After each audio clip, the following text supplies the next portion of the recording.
Today, as you walk through the streets of Rome, at any given moment, you will compete with souvenir stands that contain replicas of the Colosseum. Michelangelo's Pietà, the she-wolf of Rome, which, as I think we may have read in Robert Hughes's book, is actually a combination of two different sets of sculptures. The images of Romulus and Remus down below, suckling from the she-wolf, were produced in the 1480s. The wolf itself produced much earlier, and until very recently it was thought to be a 5th century BCE image cast in bronze. Now we're starting to think, no, it might be a 12th century CE bronze sculpture. One of the things about ancient Rome that you're going to encounter both this week and as you continue your studies on ancient Rome is that things are constantly changing. We're always reevaluating what we thought that we knew because new stuff comes to light almost every single week and new interpretations begin to alter the way that we see the things that we thought that we knew. This is one of the major themes of this lecture. How interpretations of Rome have changed over time, how the Romans deal with their ancient past, how they grapple with that palimpsest that we discussed last night, how they revel in it, and how they also feel constrained by it. Because Rome, in all of its different levels, becomes a very complicated place for everybody who lives there, everybody who loves it, and everybody who grapples with it. Okay, the she-wolf. The she-wolf becomes a very important symbol of the city very early on in its history. Again, that old legend that Caleb, I'm sure, will discuss a little bit later on today, and he's nodding in the affirmative, which makes me happy, so I don't have to talk about it. This notion of Romulus and Remus being suckled by the she-wolf, raising them from certain death, saving them from certain death, and thus initiating this Roman legend that ultimately revolves around fratricide. That's another theme that we're going to encounter this week. The history of Rome is grounded in blood.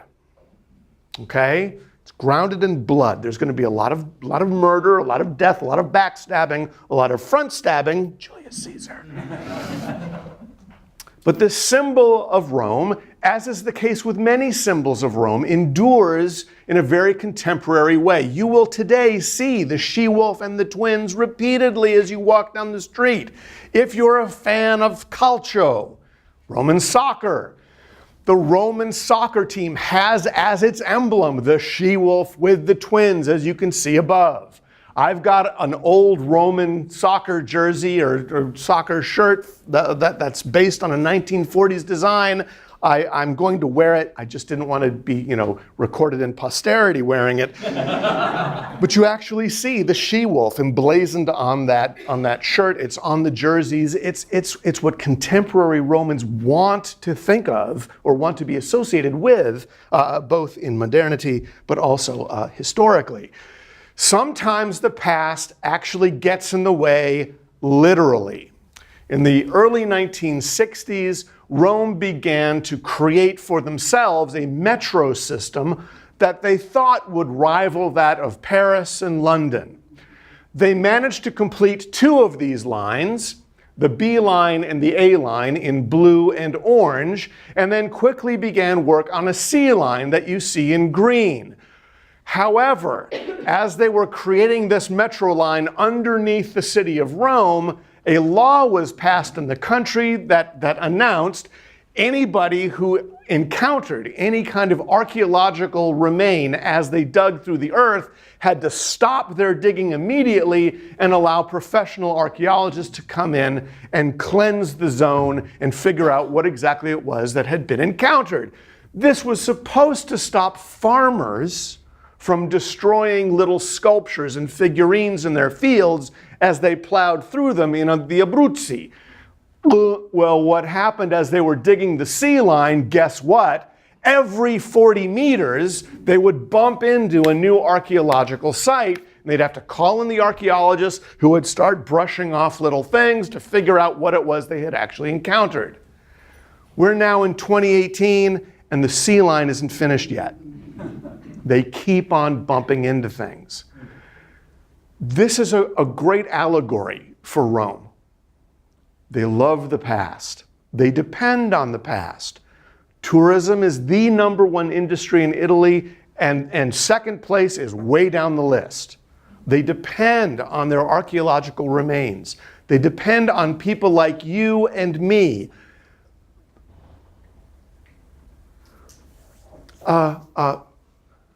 Thirsting for an understanding, not only of their past, but of our own. They depend on us to go, they depend on Italians to go, and yet, repeatedly, they get stopped in their tracks by themselves. Now, the city of Rome, as we saw last night, can be understood as a vast expanse of territory.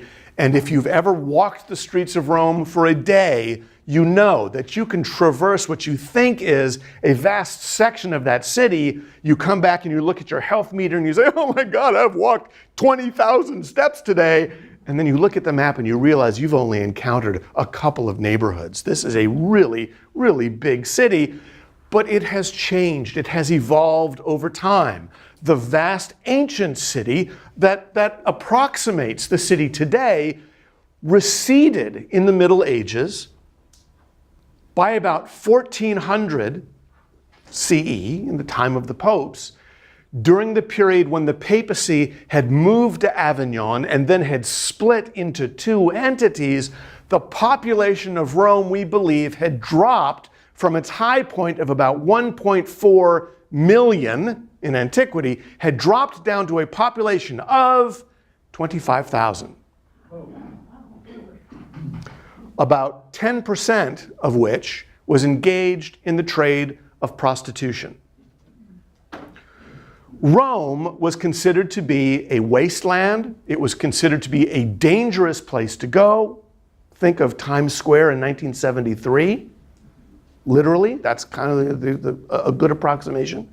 But also, that city had begun to recede. Dust had started to settle. Some of those ancient ruins were literally covered over inside the city of Rome, as you'll see as we move on today. Now, this interest, however, in recovering that ancient past and understanding where we come from really was starting at a very early moment in Roman history, particularly in this Christian period that we're going to be discussing on Wednesday. We know that as early as about 320 CE or so, this group of Christians that had come to Rome and was starting to gain in popularity and support were very much eager in identifying sections of the city that they could call their own. They wanted to find Christian zones that really did not have any kind of pagan overtone or pagan foundation. They wanted their own spaces. And one of the things that these Christians did in the early 4th century was to try to find locations in the city that meant something to them. And one of these locations they were desperate to find was the place where one of their two patron saints, St. Peter, had been martyred in the 1st century. They located not one, but two possible locations. One of them was on the Vatican Hill, which is to the west of the Tiber River, off in that sort of farmland zone that we saw yesterday in the map, and that I'll return to right now, located, sort of looking at this upside down, located down here, across the river and isolated. They found what they thought was a shrine to St. Peter, off on the right there. A little altar with no inscription, no verbiage, but there was this legend that Peter, upon his crucifixion upside down, had been interred here in this spot. But there was another competing legend that no, Peter had been crucified and buried about a mile away, also on the west side of the river, in a place that's now called San Pietro Montorio, on the Janiculum Hill. And in the early 16th century, an architect named Donato Bramante was employed to create a small shrine there to alert pilgrims to the fact that, oh, Peter might be here and not over there. So right away in the 4th century, we have this sense of Romans who are living in a thriving ancient city now. It has not contracted yet. Romans really eager in doing some archaeological investigations and trying to figure out what was going on where 300 years ago. And in this particular case, it has to do with Christians. But as we move into the early modern period, let's actually, we've gone a little bit too quickly, haven't we? Let's take a step back. In the Middle Ages, as we find that retraction and we find the city receding back toward the river, back toward that safe zone where you have potable water, but also a place to dump your garbage and your refuse, we find that medieval population flanking the Tiber River, grappling with antiquity in a very different way. Medievals concerned about that pagan past. Medievals in Rome a little bit embarrassed by it. Kind of worried that their Christian modernity in their eyes might be somehow besmirched by that pagan background. So there's this ambivalence that we find toward the classical past embraced by many, if not most, practicing Christians during the Middle Ages.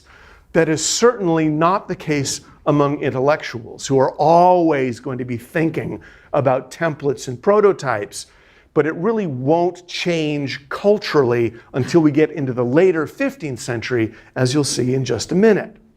Still, moving on into the 16th, the 17th, the 18th, even the 19th century, we need to remember that much of classical Rome, much of ancient Rome, was literally underground. The dust that had been compiled over the centuries, particularly during the Middle Ages, had risen up to the point whereby some of the triumphal arches that we now are accustomed to seeing in full were literally encased in dirt up to about 15 feet of dirt. And it was true not just in the Forum, but all across these ancient sections of the city. It was literally a city underground. Bits and pieces of it could be seen as one walked down the street, but now you're looking at the tops of triumphal arches rather than the bottoms of them as they ought to be seen. So here's a thing, and I want us all to hang our hats on it. Let's not for a minute believe that medieval Romans, medieval Europeans, didn't know anything about the classical past. It was there. It wasn't there in totem. They couldn't see the entirety of these objects, but they could see sections of them. They knew it existed. They knew what those styles were. They knew what some of the interests were. They could see the Latin inscriptions. Again, Latin is the official language of the church. It is the language of Europe, legally, religiously, spiritually. Medieval Europeans hadn't forgotten about the classical past, but they also weren't terribly interested in digging it up. They were pretty content with leaving it underground, literally and figuratively. As we move through that early modern period, we do find in the very term Renaissance, a rebirth, we're finding in the early modern period this growing interest in the 15th, the 16th, the 17th century in going back to antiquity, starting to think a little bit more clearly about what the ancients were actually interested in. There are some movements in the 15th century in particular to try to turn pagan Romans into proto-Christians. There are some movements in which you see our Christian theologians looking at the word, say, of the proto-Dionysian theory, that the ancient Greeks and the ancient Romans were actually beginning to understand the concept of monotheism, that they weren't interested in pagan culture. Okay. We have Roman humanists trying to unearth the classical past and turn it into something that modern Christians can latch onto and embrace as something that's viable. And this interest in reviving antiquity, the Renaissance, the rebirth, is a term that suggests a real interest in going back to the classical past and reviving it, as we'll see on Thursday. We also see artists, thinkers, recognizing some of the problems in that revival. When Nicolas Poussin produces this very small easel painting, Et in Arcadia Ego, he's actually telling us a little allegorical story, not of what's going on in the ancient world, but rather what's happening in his own day in the middle of the 17th century in Rome. For this picture shows us what we think of as a group of ancient Romans out in the fields, going for a walk outside of that busy city of Rome and stumbling across this monument, which actually has etched in it, and I know you can't see it, the words Et in Arcadia Ego. Caleb, there are a couple of different ways of understanding that phrase. What would they be? Oh. There's not a camera on me, right? No. Yeah, so some of it is about Roman pastoral poetry. So Roman pastoral poetry, the bucolic tradition. Gesturing back to Greek pastoral poetry. Gesturing back to the ancient Greeks, as we're going to see the Romans doing in abundance. Those would be the two I would emphasize. Okay. So, Et in Arcadia Ego. So too I go in Arcadia, out into this pastoral bucolic zone. Okay, well, look at what's happening. We have these four figures that Poussin imagines gesturing toward what's basically a tomb. It looks like it's a Roman tomb with the inscription, so too I go in Arcadia, so too I walk through the fields. Okay, in Poussin's imagination, these four Romans have stumbled across this architectural, archaeological element, this thing, and they don't really know what to do with it. They're gesturing at it, they're pointing at it, because in fact, this inscription can be read in a couple of different ways. And they look, as they point and gesture and look at one another, they're actually arguing about what it really means. How should we interpret this tomb that has appeared out of nowhere? We didn't expect to find it as we were going off on our little picnic. That becomes an allegory for what's happening in the early modern period, as we find, again, artists and scholars and tourists stumbling across these things and having absolutely no idea what they mean.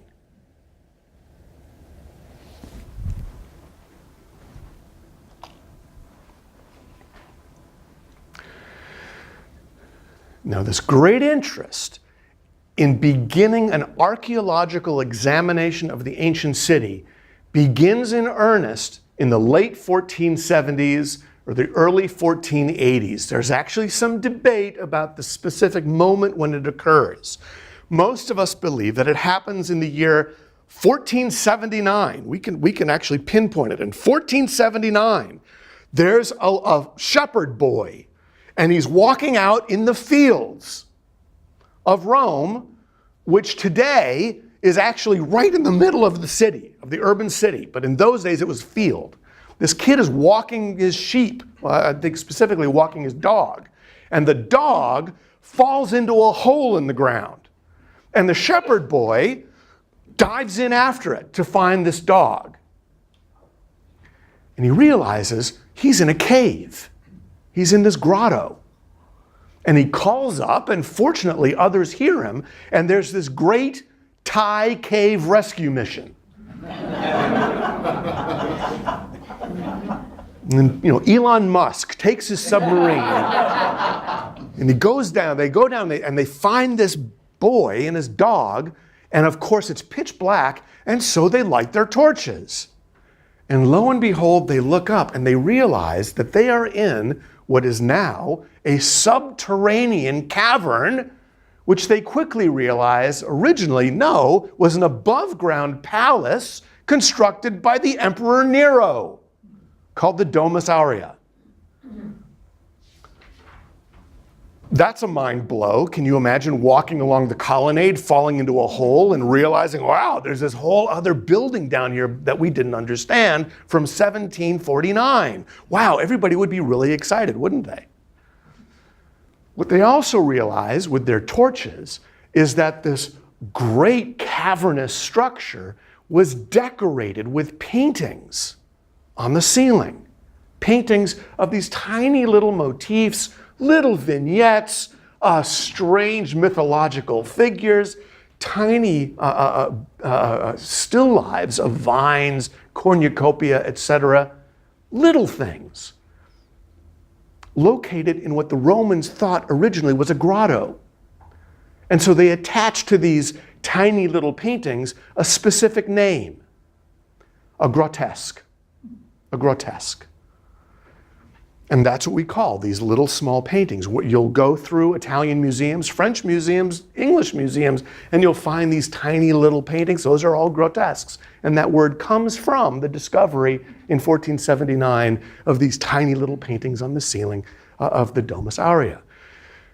What's really important for us, though, is not that the etymological origins of that word, but rather the fact, ready? This was the first ancient Roman painting that had ever been seen by early modern eyes. Because Roman painting had literally been destroyed over the ages because most of it centered around pagan themes. And the early Christians had intentionally destroyed those in an effort to wipe away that ancient past. This was the first indication to Renaissance artists that the Romans had been painting. They knew they'd been sculpting, they knew they'd been building, they didn't know they'd been painting. And this shocked the people of Rome and the people of Europe. Oh my goodness, the Romans had painted. Even to this day, as you'll see tomorrow, we have very few examples of Roman painting. Most of those survive today in the city of Naples and the surrounding area of Pompeii and Herculaneum, where that volcano of 79 CE effectively wiped out the city, but encased the walls and preserved those Roman paintings for archaeologists to unearth in the 19th century and to preserve in the Archaeological Museum of Naples. Well, this discovery of 1479 created almost a cottage industry of archaeological excavations and ancient study. In 1501. In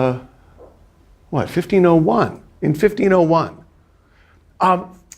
an artist named Jacopo Sansovino goes running into the city of Rome shouting that he has found an ancient sculpture in a barn in the outskirts of Rome. And immediately they call a young sculptor who's sort of a struggling artist at the time. His name is Michelangelo. They say, Michelangelo, come look at this sculpture and confirm that it's really an ancient work. And Michelangelo looks at it and says, oh, sì, fantastico. Yes, that's an ancient sculpture. And that sculpture, the Laocoon that you see here, is very quickly promoted as being an element of the classical past, a Hellenistic work, a Roman copy of a Greek work. It is purchased by no less a figure than the Pope himself. Julius II purchases this sculpture and adds it into the papal collection. At which point Michelangelo quickly leaves town and goes back to Florence. Very recently, an article has been published that has suggested that this whole thing was a great big scandal, a big fake. A Roman sculpture from 100 BC found in a barn? Really? What's interesting is that the idea that maybe Michelangelo had been part of this great fake, and I shouldn't be saying this on a live stream, but I'll say it anyway. The idea that Michelangelo could have been involved in a fake has begun to gain some traction among art historians. And now when you see captions or references to the Laocoon on the left, they no longer actually say that it is a Hellenistic sculpture. Instead, what they say is that it was found in the early 16th century and is thought to be an ancient sculpture. But no one's really sure. What is important for our purposes is that in the early 16th century, Romans were so eager to find elements from the classical past that they very quickly latched onto the things that were starting to come up out of the earth and out of barns and embraced them as part of their own past. This concept continues on right up to this day. We're constantly finding Romans, we're finding archaeologists, trying to unearth the past, trying to bring it into the present day. In the middle of the 17th century, Bernini, John Lorenzo Bernini, gets involved in this and gets involved in this in a big way. We find the erection of an obelisk in the middle of the Piazza Navona, and Bernini commissioned to find a way to celebrate this Egyptian obelisk, a reference, of course, to the ancient past, and a not very subtle reminder that the Romans had conquered the Egyptians and had made Egypt part of their empire. This obelisk is erected, and Bernini chooses to celebrate the erection of this monument by sculpting 4 figures that serve as the cornerstones, literally, of this great big fountain in the middle of the Piazza Navona. And the subject that Bernini chooses, of course, are river gods, allegorical references to waterways, which in turn is a classical Roman sculptural choice. The Romans repeatedly using the human form as an allegorical reference to the earth, among other things, to virtues, to the gods. Here Bernini, understanding the ancient pagan past and incorporating it into a very modern monument that celebrates an ancient artifact from another part of the Roman Empire, and then putting it in the middle of a very modern square for contemporary Romans to enjoy. That is just a classic Roman solution to an artistic project. That sculpture that was discovered in the barn, were there other examples that were that old that were carved in that level of detail? Yes, there are a number of them. And we'll see this tomorrow as we talk about ancient Roman sculpture. The Romans were brilliant mimics.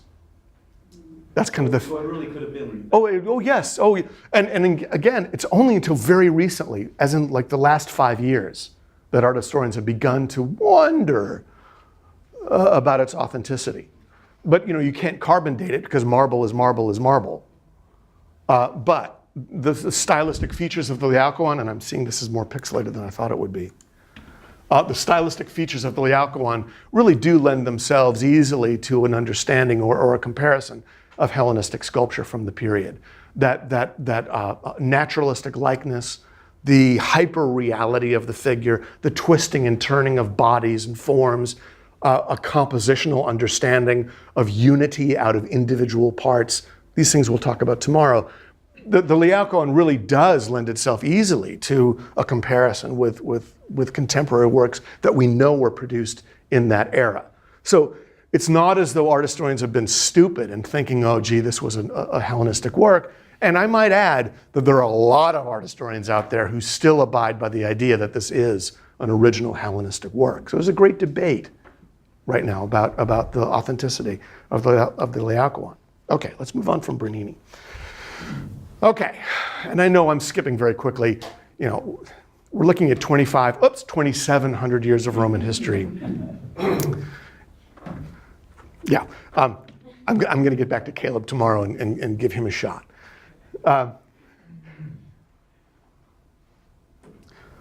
One of the key moments in the Italian, now I'm using the word Italian intentionally, the Italian understanding of the Roman past comes in the 19th century.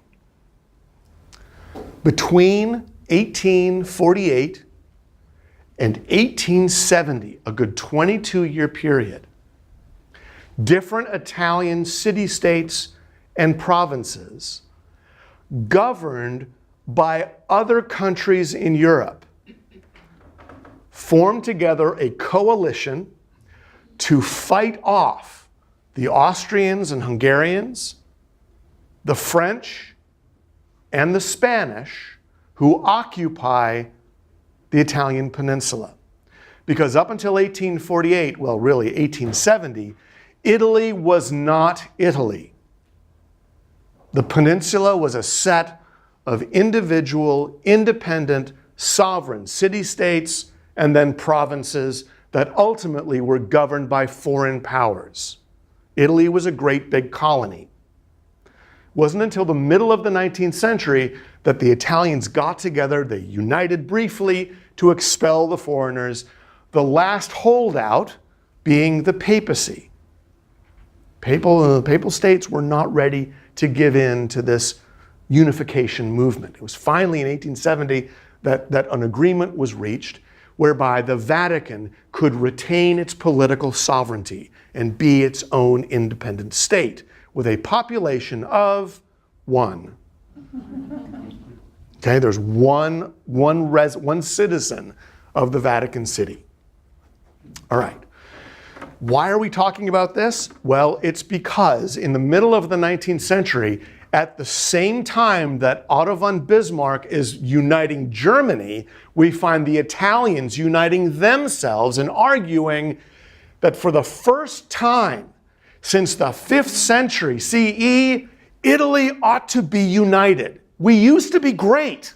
We used to govern the entire Mediterranean Sea and up into Europe. Let's make Italy great again.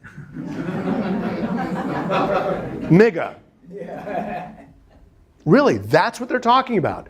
Let's make Italy great again. It's a new renaissance in the 19th century. There are 3 figures, Cavour, Garibaldi, and Vittorio Emanuele, who joined together as the political theorist, the military leader, and then the political governor, Vittorio Emanuele. These 3 figures, this triumvirate, they join together, they get their forces, they expel the foreigners, and by 1870, they have made Italy, Italy.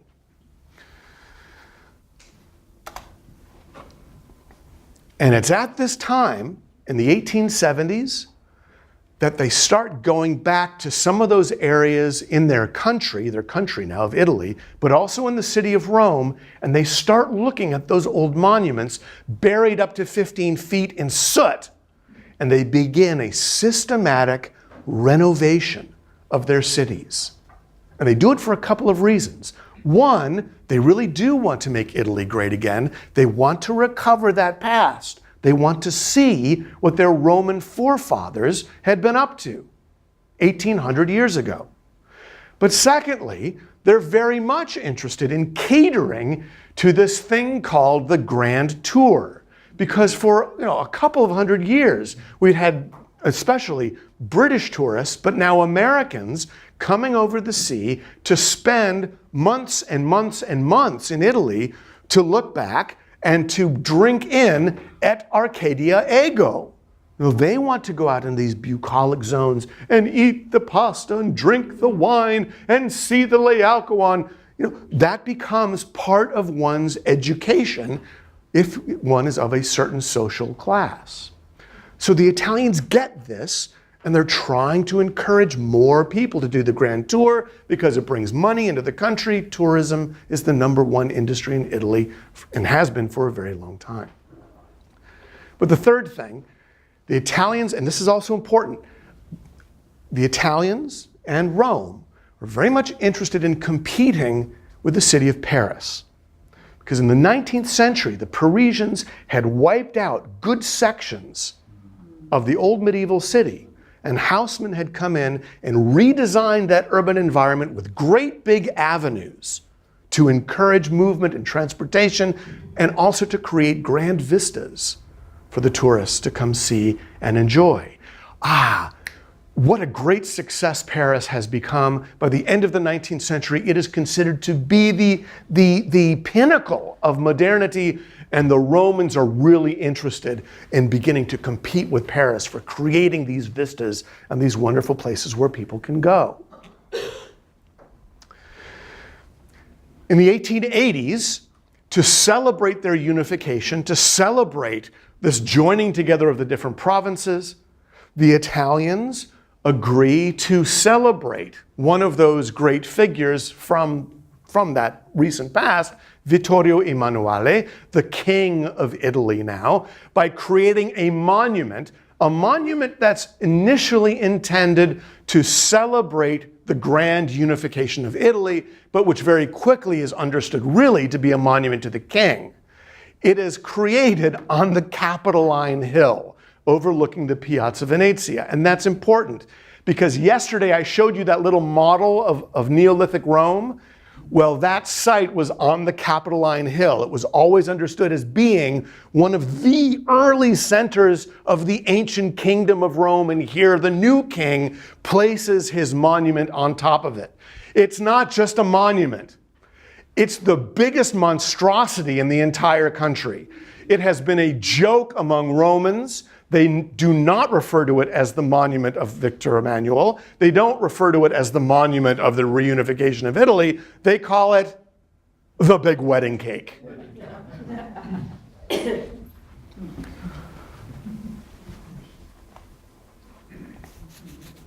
But this interest in modernity goes hand in hand with what's happening in 19th century Northern Europe, particularly Germany. And we find as we get into the 1880s, the 1890s, the early 20th century, Italians working really hard to make up some lost ground to their Northern European counterparts. And they start looking at places like Paris in an effort to revive their cities with new structures comprised of the modern materials of iron, steel, and glass. In the Galleria of Milan, just a stone's throw from that 14th century, 15th century cathedral, that, again, icon of Italian Gothicism, we find the Galleria, a vast expanse of spaces. It's really one of the first shopping malls that you find in Europe, again, encased in glass and steel, lots of highbrow shops there where you can find very expensive goods, things twice the price.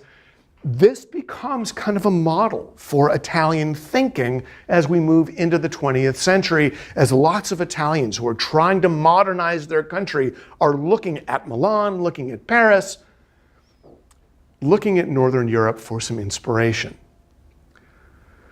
All right, we're going to fast forward past World War I, a spectacular disaster that I know Mickey's going to be talking about later on in the week. But it ultimately leads in the early 1920s to the rise of a journalist, a guy who's really good with words, named Benito Mussolini, who after World War I, again, that horrific experience in which Italy suffers mightily in terms of population loss and also in terms of prestige. Italy had started out as an ally of Germany and had switched sides midstream to join with the French and the British, which didn't go over very well with just about anybody, quite frankly, particularly during the Treaty of Versailles, when the Italians were trying to make some territorial claims, and the Allies were looking at Italy saying, you know, don't talk to us about your alliance with us. You came here late in the game. Anyway, that's another story that we can get into. Mussolini understands this vast interest in miga. He gets the Italian interest in reviving the past, and he creates a political movement that overtly attempts to revive ancient Roman imperialism. That's what he wants. He wants to modernize, he wants to militarize, he wants to unify. One of the ways that he does this is by making very clear who his enemies are and who our enemies are. And for Mussolini, the big enemy is Leninism. Okay, he's really ticked about the Bolsheviks. So he makes them the enemy. And there's a concerted effort to create an us against them, nationalism of Italy versus internationalism of Bolshevism. So that's the confrontation that he's intentionally setting up. And the way that he wins over his population, first of all, is with his words. He's a journalist. He knows how to write, he knows how to communicate, and he knows what's going to resonate with his audience. But also, Mussolini is intentionally using the ancient past, the classical artifacts of antiquity, to remind Italians of where they came from. And he goes back and he's using these classical artifacts overtly. I mean, take a look at the photograph. Mussolini here giving the fascist salute. By the way, fascism in and of itself, a Latin word that the ancient Romans had used to describe what happens when you bring a bunch of separate sticks together and then weave them together into one, into a whole. Fasce, these different branches brought together to create, a fascist entity. That's where the word fascism comes from. It's a Latin term that Mussolini invents. We know that north of the Alps, others are embracing this concept of nationalism that's based on militarism that creates an us against them dichotomy. With Mussolini, we also understand that he recognizes the things that are making those northern powers in Northern Europe truly effective.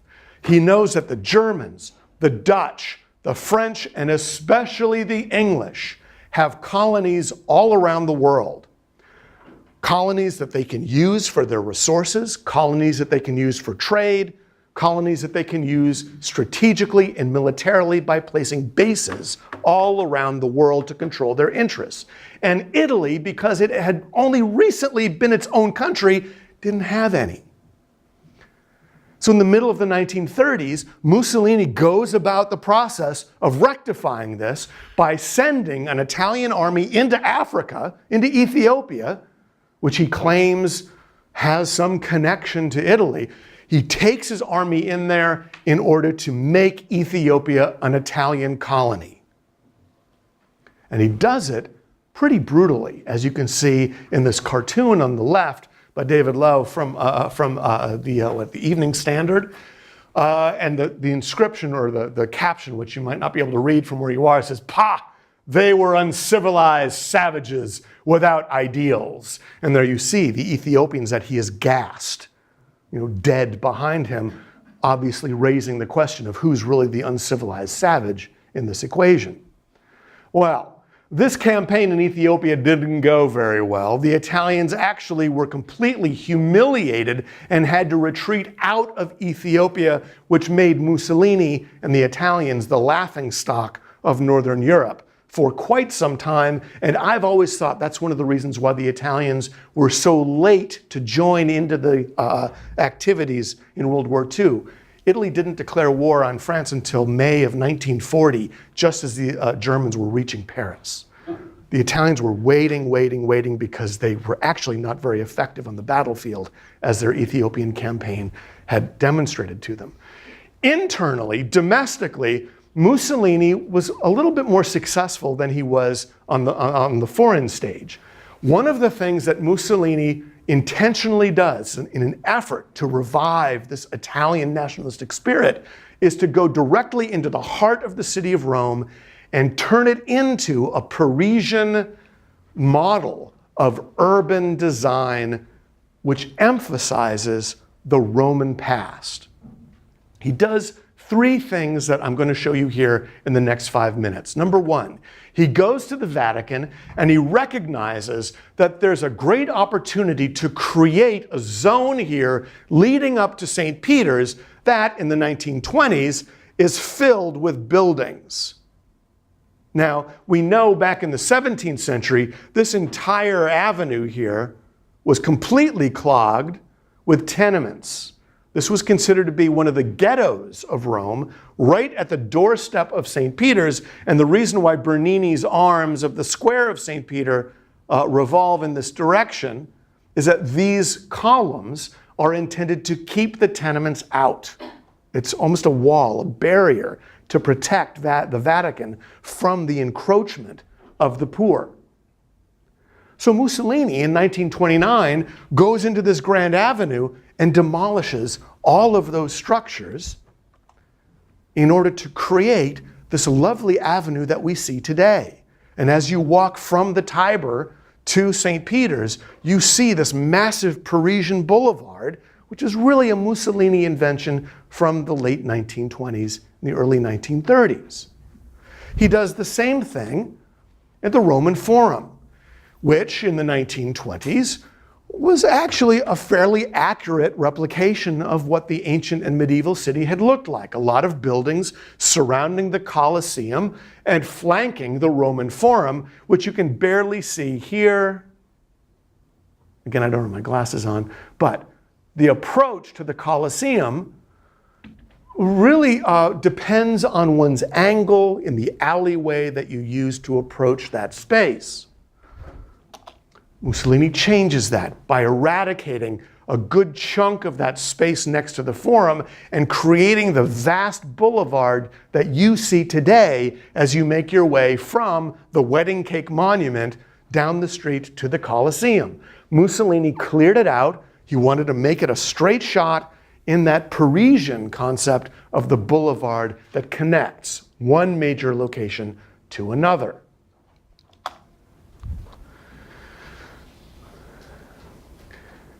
Then he does something that I find absolutely fascinating. In 1938, 2 years after the Ethiopian fiasco, Mussolini again pinpoints this structure in the city of Rome that he wants to promote as an element of Italy's grandeur. And that monument is this thing called the ARA Pacis, the altar of peace, that we're going to examine tomorrow in greater detail. It's created for the Emperor Augustus at the very turn of, right around the time of the birth of Christ, let's say it that way, filled with spectacular sculptures that reveal to us the Roman facility in sculptural design, but which in 1937 was located in the Campus Martius east of the river. And what I'm showing you here is the mausoleum of Octavian, or Caesar Augustus, the Emperor of Rome. Down the street we go. Here's the Tiber River, by the way. And I'm showing you these things because I want you to remember them now. Here's the Tiber. Here's the mausoleum. The ARA Pacis located off to the east, here. Mussolini literally picks up the ARA Pacis, takes it off of its location, and then moves it in between the river and the mausoleum. So that this ARA Pacis, this altar of peace that Caesar Augustus had wanted to be built, is now located literally next to the mausoleum that contains the emperor's remains. So Mussolini trying to create this combination here between the emperor and this great work of art that the emperor had promoted. Thanks to World War, so let me just say that one more time. Mussolini picks up a Roman monument and he moves it because he thinks it looks better over here. So he's using antiquity for his own devices. Now what happens is that over time, thanks to World War II and other events, that monument, the ARA Pacis, falls into disrepair, and it's only in the early 21st century that a modern museum is built up around it, a modern structure around it, to encase the ARA Pacis, which is now where you can go and visit this spectacular monument. Really, the next time you're in Rome, go to the ARA Pacis and just plan to spend 2 hours there because it's tremendous. All right, very quickly. As we move into the 20th century now, the legacy of Mussolini obviously is not a very good one. Granted, he did make the trains work on time, and there is some truth to that. The fascist insistence, on making things happen actually does linger on into Italy today. The Italian train system, by the way, is magnificent. But during World War II, Italy, as you probably know, Italy is a battleground. In the 1940s, there is vicious fighting that occurs between Rome and Milan in 1943, 1944, and 1945. And the Allied bombing campaign is absolutely severe. Here's something that we don't talk about very much. You've seen the movie Monuments Men, or at least heard of it. This program operated by the American Army to recover works of art looted by the Germans in Northern Europe during World War II. Yes? Yes. There were monuments men in Italy too. But their job was not to chase down the works of art stolen by the Germans. Their job was to stop their own army from bombing Italian sites. The monuments men in Italy came into play in 1943 and 1944, desperately pleading with Allied commanders not to bomb the monastery of Monte Cassino outside of Rome. And the Allies were absolutely convinced that the Germans had occupied positions inside the monastery and were using those positions to shell Allied troops. We now know that was not the case. The Allies completely destroyed Monte Cassino, as you can see in the image on the right. And when I say completely destroyed, I mean they completely destroyed the monastery of Monte Cassino, at which point the Germans, realizing that now rubble was a terrific defensive position, the Germans actually did move up into the monastery of Monte Cassino, from which they were not extracted for months and months and months. It was horrific. Now, fortunately, in 1944, as the Allies create a new landing spot south of Rome, both sides, Ally and Axis, agree to evacuate the city of Rome. Both sides agreed that that city was too culturally important to make a new Monte Cassino. The Germans retreated out of the city. The Allies entered only a day before D-Day in Normandy. So in the United States, there was a lot of good news in early June. What I like about this photograph, of course, is that the Brits decided that they were going to stage their march right in front of the wedding cake. There could have been better choices. The fighting in Italy was absolutely brutal. The toll it took not only on armed troops, but also on civilians was astronomical. And today, as you drive through areas of Tuscany in particular, where a lot of the heavy fighting occurred, you will go through cemeteries. You'll see the monuments to the partisans, the partigiani, the resistance fighters who were taking on the Germans in an attempt to help the Allies. But there's also, guys, there's also an understanding in the early 1940s, the 50s, the 60s, and on into today, that there were fascists in Italy. They were participating. They were abetting the Nazis in Italy, both before and after the Allied invasion in the mid-1940s. And Italians tend not to shy away from that. In the late 1940s, right after World War II, we find the great Italian art form now coming to us in the form of cinema. Italian filmmakers get on the scene and they start doing very, very interesting things with narrative, with lighting, with photography, but of course also with storytelling. Italian realism is a form of filmmaking that tries to avoid some of those Hollywood tropes that ultimately give us happy endings. You know, oh, the big romantic kiss at the end of the film, assuring us that everything will be all right. Well, in The Bicycle Thief from 1948, which is a story about an Italian worker who can only do the job that he has miraculously received if he has a bicycle to transport him across this enormous city. This poor guy has his bicycle stolen out from under him. And this whole movie, 2-hour movie, is about this poor schmuck trying to recover that bicycle. And he's desperate because he's starving. And he's got a little boy by his side. And at the very end of the movie, this poor guy has to make a decision. How's he going to feed his child? Can he get another job? No, it's 1946 in Italy. So what does he do?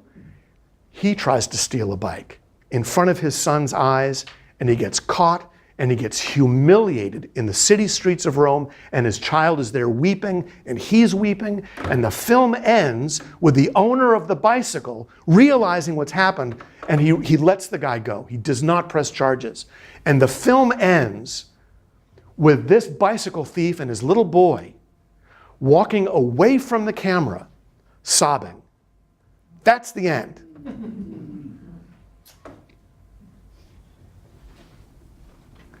In Rome Open City, 1945, as you can probably guess from the still photo on the right, is an equally thought-provoking film about the occupation of that city before the Allied intervention.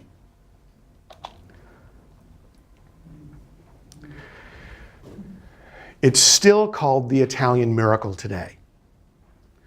Because in the 1950s and the 1960s, some of those structures, those infrastructural projects that Mussolini had inaugurated in the 19th century actually caught hold, particularly in Northern Europe. Some of those factories and plants that had not suffered from invasion because they were so far north began in the late 1940s and early 1950s to churn out motor vehicles.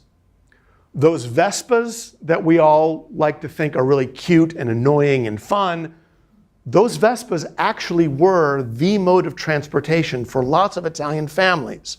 I didn't have an opportunity to seek it out, and I might be able to do it during break, but there are these wonderful 60-second advertisements that are filmed in 1950 for the Vespa company that show you not one, not two, not three, but 5 family members riding on a single Vespa. Without a helmet, no, and a couple of them are under the age of 5. That was the station wagon for a lot of people. The Vespa takes off. Fiat, making these tiny little 500-cylinder car, the Cinquecento, the famous Fiat Cinquecento, becomes the car of Italy. What I love about the advertisement on the right from 1955, take a look at that glamorous, elegant Italian model, standing literally on top of the Cinquecento, up through the sunroof, but look what's behind her. A whole set of Roman columns. Once again, Italy to this day has this relationship with our ancient past, and they're using it to romanticize things and to make things more palatable, more interesting for the viewing public, combining modernity with the ancient past in lots of ways. And that also comes through in film. Roman Holiday ain't the bicycle thief. In the 1950s and moving into the 60s, Italian realism begins to feel kind of heavy, even for Italian viewers. And by the time you get into the 1950s and you've got your Vespa and your family's on board as you take that 6-hour trip to wherever with your family on your Vespa, they want a different kind of image of Rome, of Italy. With Roman Holiday, take a look at this wonderful still photograph that I know you all recognize. There's Audrey Hepburn, all 64 pounds of her, with Gregory Peck in front of the Spanish Steps. Billy Wilder understanding that this movie is actually spectacularly boring. It's a really dumb movie. It's stupid. It is. It's really dumb. I watched it with my kids like 10 years ago in Rome, and even my 8-year-old was rolling his eyes, going, "Oh my God, really? This is stupid."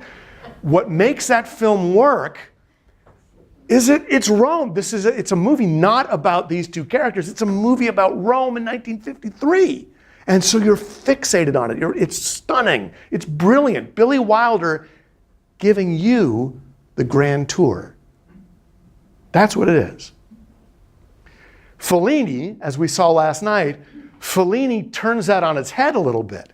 He uses the Trevi Fountain and other monuments in Rome not as this, French kiss of the city of Rome, but rather to show you how Rome has become used by the elites, by the media, by foreigners. Annika Ekberg here, by the way, is not a Roman. She's a tourist who comes in and just uses Rome for her own devices.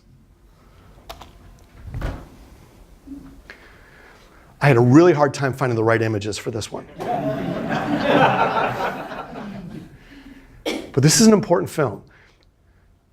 Moving through the 1960s and the rebellions of 1968, which were hot in Rome, into the 1970s, Italian intellectuals they too are looking back to the classical past.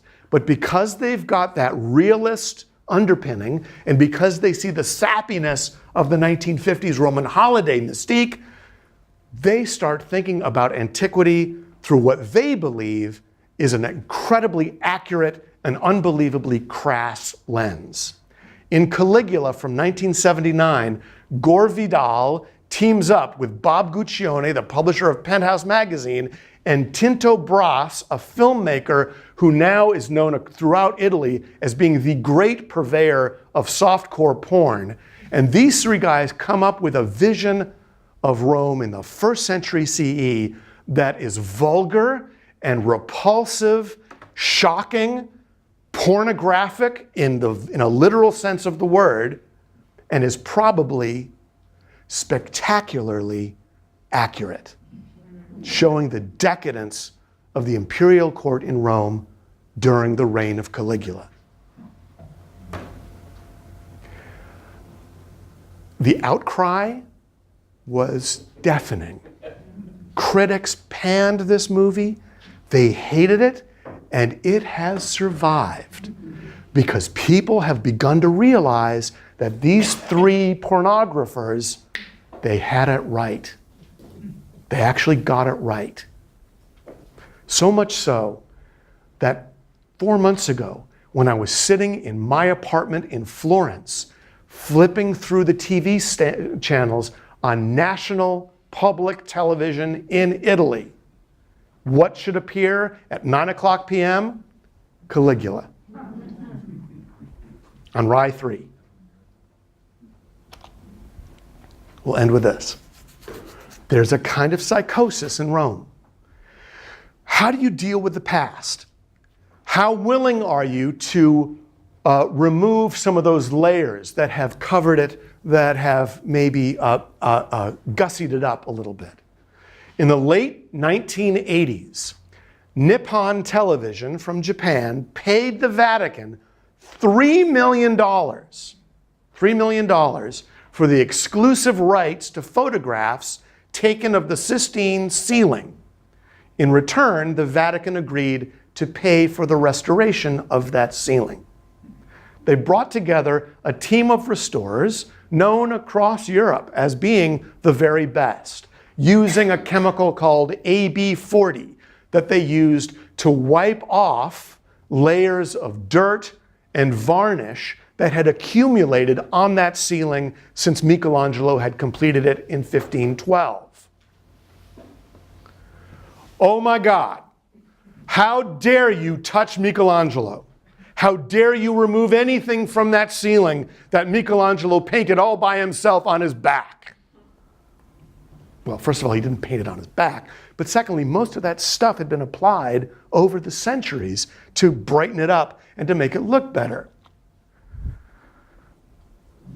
The results created shockwaves culturally across the academic community and ultimately among tourists in Rome who were suddenly seeing the Sistine ceiling as this bright, vivid, manneristic painting rather than the deep, dark, sculptural, mystical painting that Michelangelo the sculptor surely would have imagined as he approached this work between 1508 and 1512. The restoration project was roundly criticized by many in 1990, including a friend of mine named James Beck, who wrote editorials in the New York Times condemning this process, which we now realize was absolutely correct because it really does conform to other paintings that we know Michelangelo produced that I'll show you on Thursday. But the psychological problem that we have with looking at people who are trying to reinterpret the past still is with us today. Only a few months ago, a classicist from the University of Iowa named Sarah Bond, who taught at WNL a few years ago before going to Iowa, made the outrageous claim that Roman sculptures actually were not pristine white marble, that they were painted. And that very frequently, the white marble that you see, and it's not in the example I'm showing you here, but very frequently, the white marble that you see of the flesh of these Roman figures was actually painted in different colors, including brown and black. And when Sarah Bond posted some of these thoughts on her blog, guess what? Social media went bonkers, and she was attacked viciously by the alt-right, who could not conceive that their notion of Rome might not actually be accurate.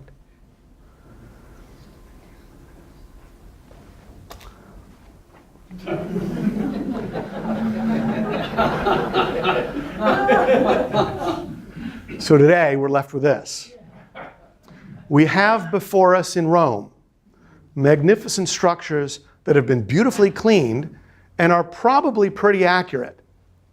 But we also have these lingering romantic notions of what Rome could have been, might have been, hopefully was. Happy gladiators taking pictures with us. Centurions hobnobbing with the people. Oh, that's lovely. Look at my sandals, look at my breastplate. They're not interested in slitting my throat. No. As we go through this week, I beg you to be critical.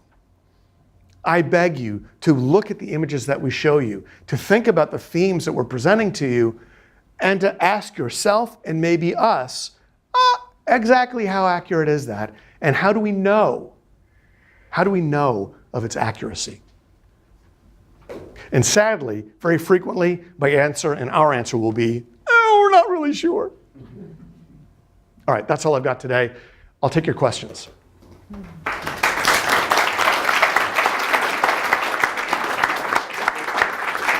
Questions? I know I'm not questioning the truth and veracity of it, but I don't understand this dirt thing. I mean, how does that happen? How does dirt get built up? I mean, I just don't understand. Sweep it against the wall. So the question is, how can it be that so much dirt can accumulate in one spot in an urban environment so quickly? There's a book that's come out called The World Without Us. And it's a hypothetical construction of what the globe might look like if all human beings suddenly left it. And in this book, he, I think, correctly notes that just about every large architectural structure that we have would fall apart. Without maintenance, every few years, without support, these structures collapse. They need to have human hands maintaining them. If you don't sweep the city streets, after a week, they stink. After a month, it's pretty gross. After a year, things start to get covered up. Well, think of snow. You know, snow falls and it doesn't take much to cover up a street. Well, after 100 years, begins to accumulate. After 200 years, accumulates a little bit more. After 500 years, and after 1,000 years, you've got 15 feet. The wind is always blowing. The wind's always blowing, yeah. And when you've got 7 hills surrounding you, you've got a lot of dirt that's going to be falling into the center. And where do you put it? When you're Oh, you cart it off. I actually have no idea what they do with the dirt. Was it also the case that some of those areas had fallen into disuse, and that's the reason they really weren't being maintained? Sure. So the question is, was it also because these facilities were no longer being used? The answer is yes. It's not just Rome. I mean, every place we go to, it's the same. I mean, this is in Paris and to other places in Tuscany that we studied. And it happens all over. I'm not saying it doesn't happen. I just And I have a hard time getting my mind around it. nature, I know. I do too. But them's the facts. You know. Try not cleaning your house for 5 minutes. Right, exactly. Right. You know, I don't. Well, I'm not even going to go into what happens in my house. All right, you've got the terracotta warriors The terracotta warriors.